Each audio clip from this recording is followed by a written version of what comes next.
అమలవుతుందా, దాన్ని ఇంప్లిమెంట్ చేసే ఉద్దేశం రాష్ట్ర ప్రభుత్వానికి ఉందా, ఇంత జరుగుతుంటే అనేటువంటి డిమాండ్ చేస్తా ఉన్నారు.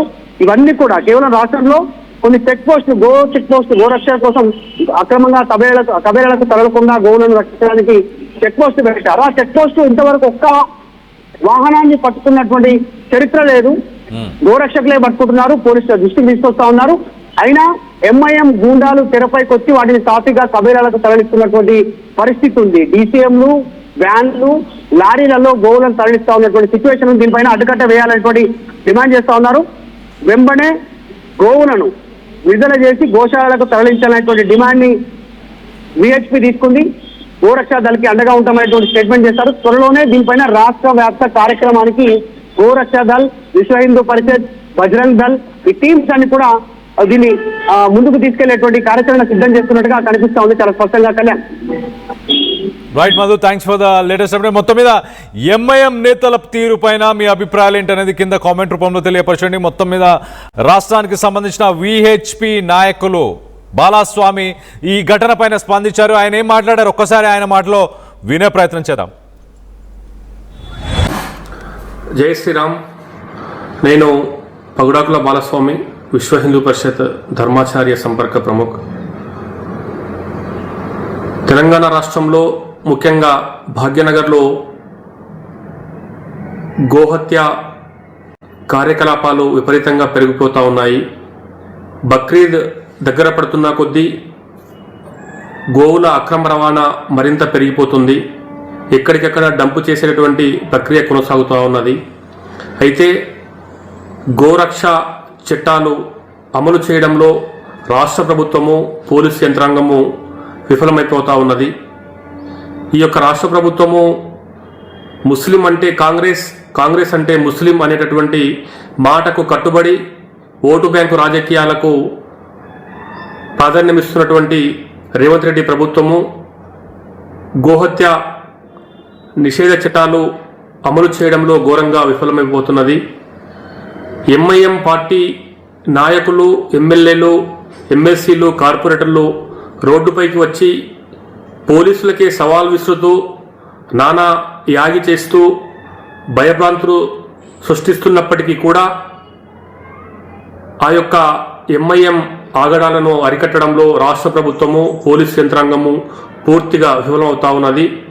పైగా గోవులను కాపాడేటటువంటి విషయంలో ముందుకు వచ్చినటువంటి గోరక్షకులపైనే కేసులు నమోదు చేసి చట్ట విరుద్ధంగా వ్యవహరిస్తున్నటువంటి తీరు ఈ రాష్ట్రంలో కొనసాగుతున్నది. కాబట్టి ఇప్పటికైనా విశ్వ హిందూ పరిషత్ డిమాండ్ చేస్తున్నది, తెలంగాణ రాష్ట్రంలో గోరక్ష చట్టాలు కఠినంగా అమలు చేయాలని చెప్పేసి డిమాండ్ చేస్తూ ఉన్నాము. ఇప్పటికే పలు ప్రాంతాల నుంచి కోతకు సిద్ధంగా ఉంచి డంపు చేసినటువంటి ఆవులను విడుదల చేసి గోశాలకు తరలించాలని చెప్పేసి మేము డిమాండ్ చేస్తూ ఉన్నాము. ముస్లిం సంతుష్టి కోసము, ఓటు బ్యాంకు రాజకీయాల కోసము హిందువుల మనోభావాలు తాకట్టు పెట్టవద్దు అని చెప్పేసి రాష్ట్ర ప్రభుత్వాన్ని విజ్ఞప్తి చేస్తూ ఉన్నాము. స్వయంగా రైతు బిడ్డ అయినటువంటి ముఖ్యమంత్రి రేవంత్ రెడ్డి గారు అత్యాధునికమైనటువంటి గోశాలలు నిర్మాణం చేస్తున్నాడని చెప్పేసి మాట ఇచ్చినటువంటి రేవంత్ రెడ్డి గారు మరి విపరీతమైనటువంటి స్థాయిలో కోతకు సిద్ధమైపోతున్నటువంటి గోవులను కాపాడటంలో మీరు ఎందుకు చొరవ చూపడం లేదని చెప్పేసి విశ్వ హిందూ పరిషత్ ప్రశ్నిస్తూ ఉన్నది.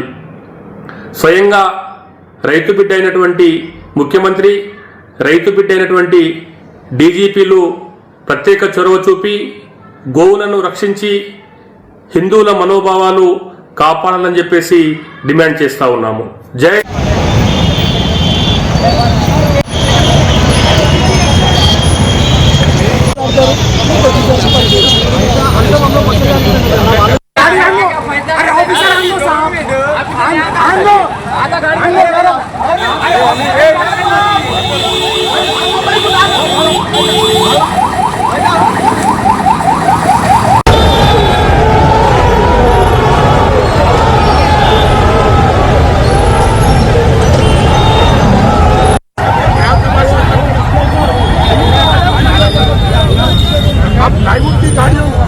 की गाड़ियों को भी पकड़ी है क्या मुल्ला साहब?